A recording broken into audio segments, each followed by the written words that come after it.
Bonjour Armand, Bonjour frère Denis, j'espère que tu vas bien. je vais bien par la grâce de Dieu et toi? Bon, je vais bien par la grâce de Dieu. L'Éternel veille. Amen, amen, amen, amen. Amen.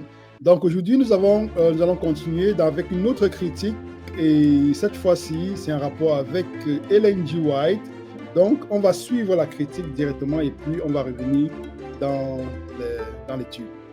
Des adventistes, préparez-vous maintenant à la deuxième qui est tout autant grave.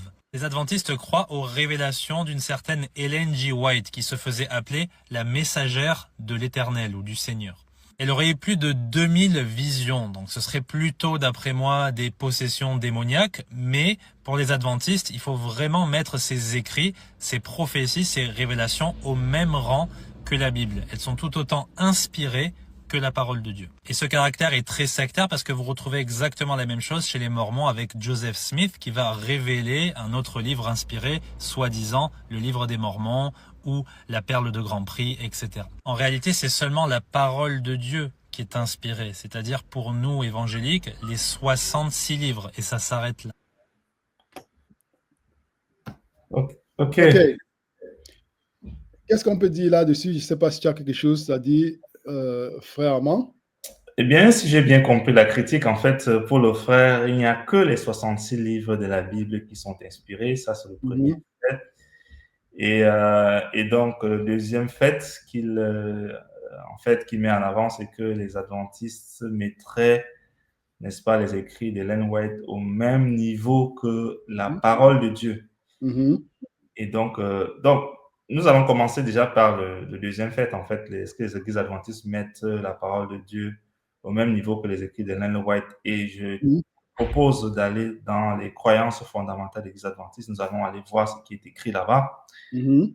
Pour nous faire une idée à partir de ce qui est écrit, pas à partir des suppositions, mais à partir de ce qui est écrit. Allons-y à la croyance numéro 18, s'il La te plaît. croyance numéro 18, hein? Oui. Ok. Là, nous sommes sur un site adventiste officiel dont nous avons la croyance 18, Ouais, s'il te plaît. don de prophétie. Alors, oui, le don de prophétie. Donc, est-ce que le don de prophétie est-ce que c'est biblique? Quelle est la place des écrits d'Ellen White dans la croyance de l'Église adventiste? Lisons plutôt. Mhm. Ok. Le don de prophétie. La prophétie fait partie des dons du Saint-Esprit. Ce Bon. don est l'une des marques distinctives de l'Église du reste et s'est manifesté dans le ministère d'Ellen White. Les écrits de cette messagère du Seigneur sont une source constante de vérité qui fait autorité et procure à l'Église encouragement, directive, instruction et répréhension. Il Mhm. stipule que la Bible est le critère auquel il convient de soumettre tout enseignement et toute expérience. Très bien. On va essayer d'aller en fait un peu plus en profondeur sur ce qui est dit, sans Mhm, toutefois un peu déborder trop dans le temps qui nous est imparti. Allons déjà à la dernière phrase. Elle dit, il stipule, il s'est mis pour qui? Il s'est mis pour les écrits, n'est-ce pas, de Len White. Il mhm, stipule que la Bible est le critère auquel il convient de soumettre tout enseignement et toute expérience. Donc, en fait, les écrits de Ellen White, d'après ce que nous lisons ici, est une source d'inspiration pour l'Église, puisque c'est inspiré par le Saint-Esprit. Qu'est-ce mhm, que cette Église, en fait, nous fait comprendre? Nous fait comprendre que la Bible est le critère auquel il convient de soumettre tout enseignement. Si la Bible est le critère auquel il convient de soumettre tout enseignement, alors comment peut-on dire que les écrits en question qui met la Bible comme étant, n'est-ce pas, le critère, comment mhm, peut-on dire que ces écrits et la Bible sont sur le même pied d'égalité? mhm, Ce n'est pas possible puisque les écrits vous renvoient vers, par ailleurs, vers ce que il convient d'appeler dans ces écrits de la grande lumière. Si mhm, ces écrits vous renvoient vers la grande lumière, alors la petite lumière ne peut pas être égale à la grande lumière. mhm, Cependant, les deux sont inspirés de Dieu. Et mhm, l'inspiration de Dieu, eh bien, c'est quelque chose qui a été annoncé. Si nous lisons Apocalypse chapitre 12, le verset 17, nous mhm, voyons la marque distinctive, en fait, de l'Église du reste. Et nous allons également mhm, lire Apocalypse chapitre 19, le verset 10. Mhm. Ce sont des questions qui ont déjà été abordées dans d'autres vidéos que nous avons faites, dans d'autres Mhm. lives que nous avons faites, mais disons quand même Apocalypse chapitre 12, verset 17.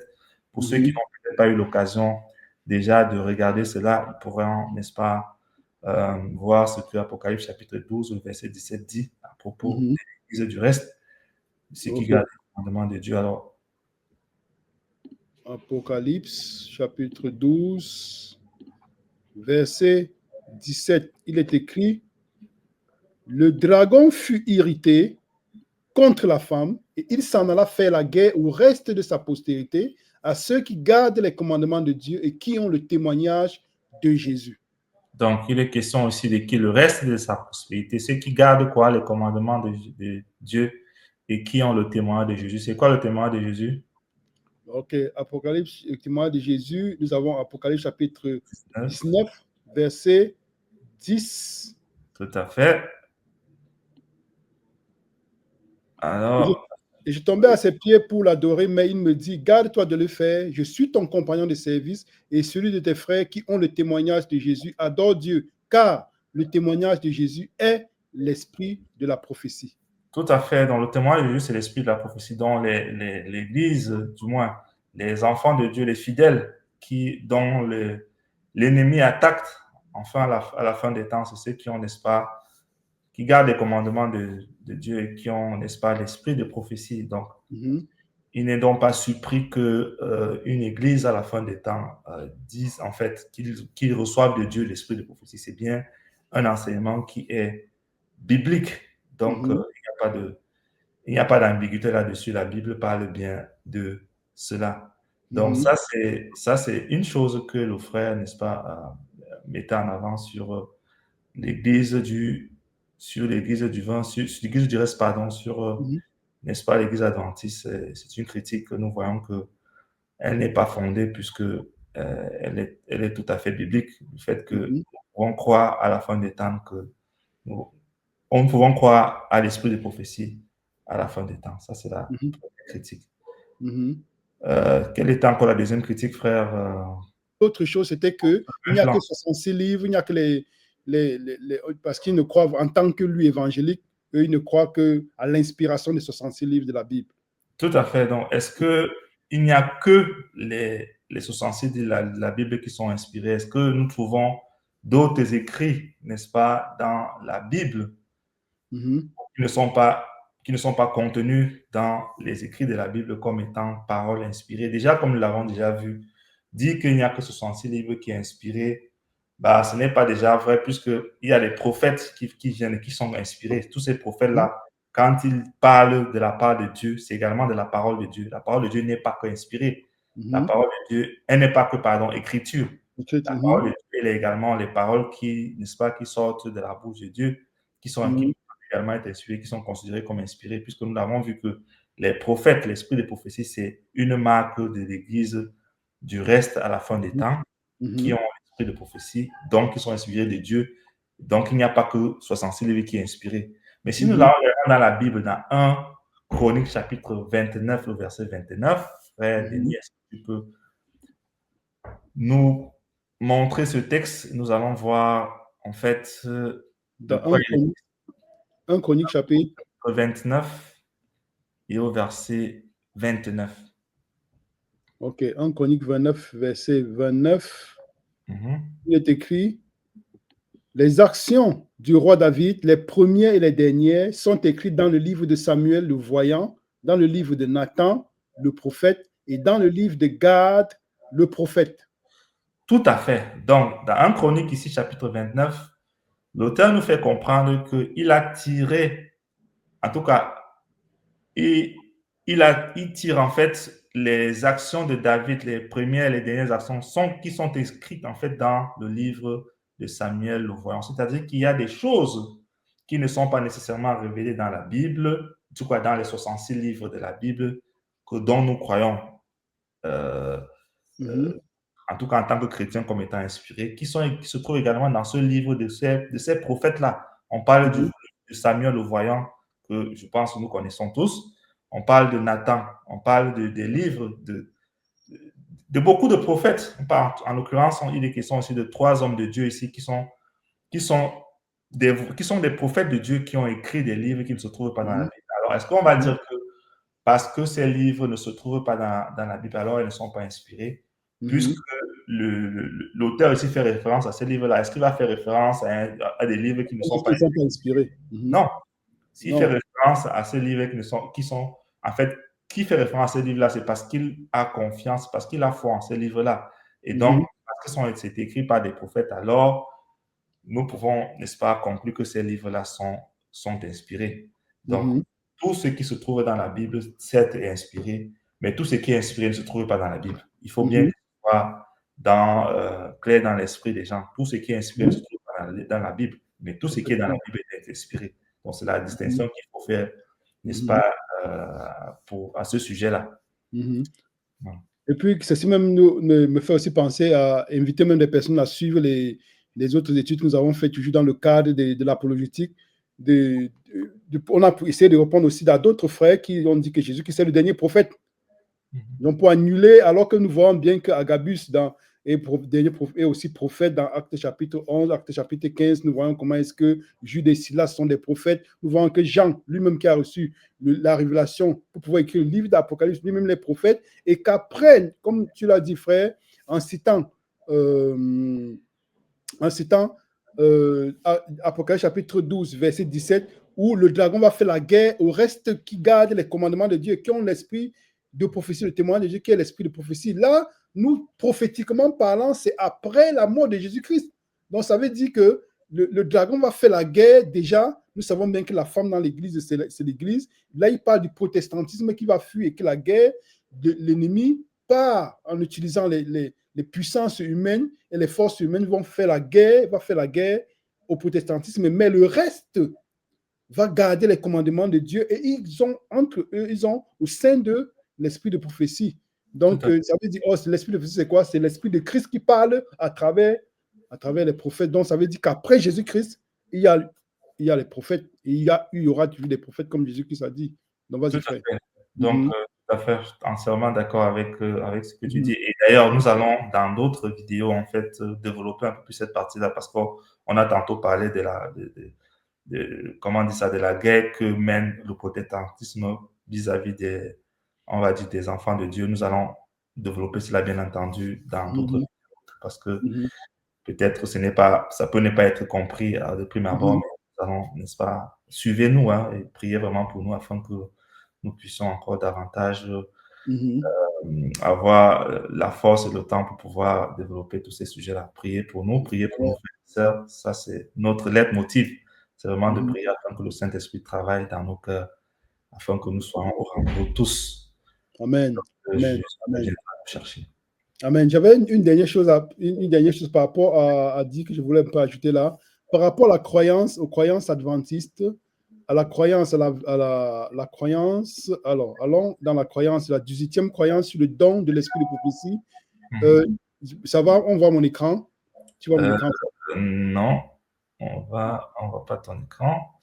Attends, je vais ajouter. Oui, c'est bon. Ok. Là, maintenant, comme nous l'avons lu ensemble, les écrits de cette messagère du Seigneur sont une source constante de vérité qui fait autorité et procure à l'Église encouragement, directive, instruction et répréhension. Donc, je pense qu'on a été assez clair parce que même après, c'est bien écrit dans la croyance qu'on ne met pas les écrits. C'est la Bible qui a vraiment autorité absolue. Donc, parce qu'il y a des personnes qui disent, OK, vous voyez, on donne là, ces écrits ont autorité. Dans quel sens? Dans le sens où, vu qu'on aura le temps peut-être de faire une autre étude vraiment approfondie sur est-ce qu'elle a vraiment reçu l'esprit de prophétie ou non, ça c'est un autre sujet. Mais sinon, aujourd'hui, je dois faire comprendre que parce qu'il y a des personnes qui disent l'esprit de prophétie dit, alors on ne doit pas appeler telle personne l'esprit de prophétie, oui. On ne doit pas dire Ellen White est l'esprit de prophétie, non. Mais quand on dit, un peu comme Jean a écrit dans Jean chapitre 1, verset 1, au commencement était la parole était avec Dieu, et la parole était Dieu. On peut aussi dire, l'esprit de prophétie dit, dans Jean chapitre 1, verset 1, au commencement était la parole était avec Dieu, la parole était Dieu. On peut aussi dire, Jean dit, dans Jean 1, verset 1, au commencement était la parole Donc, quand on dit l'esprit de prophétie dit, ça veut dire l'esprit qui a parlé à travers Jean dit, dans Jean chapitre 1, parce qu'on donne autorité à l'esprit qui parle à travers le prophète Jean. Un peu comme quand on dit aussi, Ellen White dit, dans la grande controverse ou la tragédie des siècles, paragraphe 1, paragraphe 1 dans tel chapitre, on peut aussi dire, l'esprit de prophétie dit dans grande controverse, donc ça veut dire, on ne dit pas que c'est elle qui est l'esprit de prophétie, mais on donne autorité à l'esprit qui parle à travers le prophète. Donc c'était juste pour amener un peu, afin que les gens ne puissent pas dire, ok, vous voyez leur croyance, ça veut dire qu'ils donnent autorité, du coup, et utiliser ça, alors que ce n'est pas vraiment ce qu'il y a dit, alors que c'est pas ce qu'on a dit, et ce qui est écrit après dans la croyance explique clairement que c'est la Bible qui a autorité absolue, quoi. Tout à fait. Je pense qu'on pourrait même faire le parallèle, si tu permets, avec les actes des apôtres. Si nous voulons être un peu plus explicites, nous devons appeler le livre Actes des apôtres les actes du Saint-Esprit, puisque c'est vraiment le Saint-Esprit qui agit à travers les apôtres dans les actes. Donc, c'est vraiment, comme tu dis, pour mettre en avant l'auteur de tout ce qui est fait, qui est par le Saint-Esprit. Donc, quand on parle de l'esprit de prophétie, on parle, n'est-ce pas, de l'esprit qui donne la prophétie, c'est-à-dire le Saint-Esprit qui œuvre, n'est-ce pas, à travers, n'est-ce pas, tout le ministère, en fait, donc c'est des questions. Tout comme aujourd'hui, on a le livre qu'on appelle les Actes des Apôtres, mais en réalité, nous savons que c'est le Saint-Esprit qui, n'est-ce pas, agissait au travers des apôtres pour accomplir tout cela. Et puis le frère même a dit que, vu qu'elle a reçu 2000 visions, selon lui, c'est pas selon la Bible. C'est bon, c'est comme si on doit dicter à Dieu combien est-ce qu'il doit donner de visions à ses prophètes. Donc c'est comme si on doit dire, ok Dieu, Père, vu que tu as donné deux visions à tel prophète dans la Bible, alors en ce qui concerne tel autre prophète, tu dois faire comme tu as fait avec les autres. Non, c'est Dieu et Dieu, il agit comme il veut. Il y a des personnes qui ont tendance à dicter à Dieu comment est-ce qu'il doit travailler. Donc je pense que affirmer ou bien déclarer que c'est plutôt des possessions démoniaques va plutôt un peu dans, je ne sais pas, des accusations qui ne sont pas fondées. Donc on ne peut pas dicter à Dieu comment est-ce qu'il doit parler à travers ses prophètes. Ok, très bien. Nous vous remercions de nous avoir écoutés. Donc, notre leitmotiv, priez pour nous, priez pour les frères et sœurs, et que Dieu vous bénisse. Amen. Amen.